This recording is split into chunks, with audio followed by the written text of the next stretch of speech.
How do you get to and from Santiago Airport into Santiago, the capital of Chile? This video is for you if you are planning a trip down to Santiago sometime soon.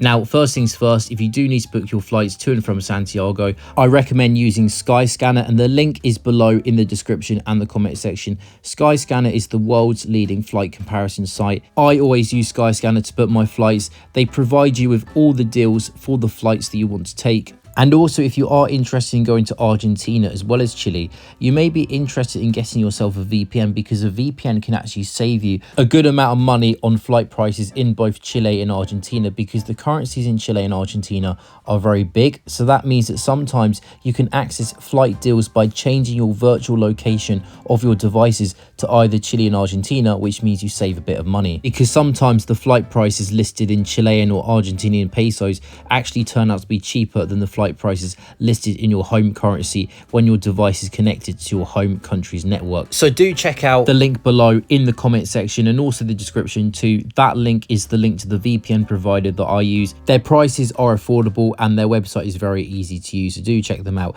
Now, going back to the topic of this video today, which is how to get to and from the airport in Santiago. Now, the best and safest method to get to and from Santiago Airport is to download the Uber app and to use Uber.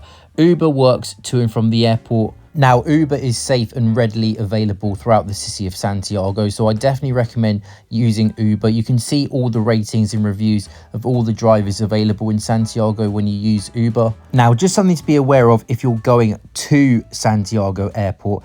Do be aware that there are two terminals. There's Terminal 1, which is mostly for domestic flights within Chile, and then there's Terminal 2, which is used for international flights outside of Chile. So make sure you know which terminal you're going to, because on the Uber app, you will have to select either Terminal 1 or Terminal 2.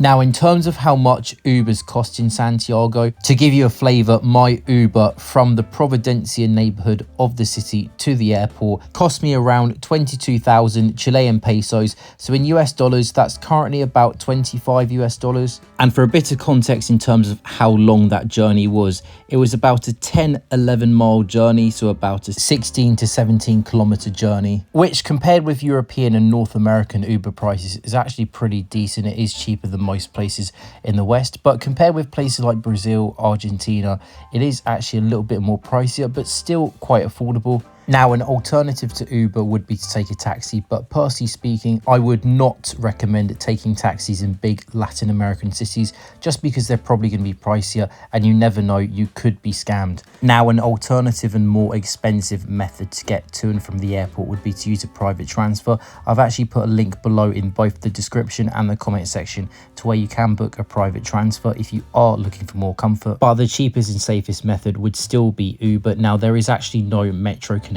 from the airport to the city centre, so do be aware of that. And also, another side note, you will notice in the description and the comment section there is a link to where you can purchase a day trip from Santiago to Viña del Mar and Valparaiso. And also, don't forget, if you do go to the top link in the description and the comment section, you can literally earn a free £25 today by signing up to this side hustle here. You get a free £25 if you sign up, so do check out this side hustle below. Now, I do hope that you have enjoyed today's video and that you found it useful. Do let me know in the comment section if you are planning to come to Santiago, and also do let me know if you have been to Santiago, and let me know which method of transport you took to get to and from the airport. But now then, if you have found today's video useful, do hit the like button. It does help out the video. Also hit the notification bell so that you get notified for my latest videos, and also subscribe for more travel content. So thank you very much for watching. I will see you in my next video.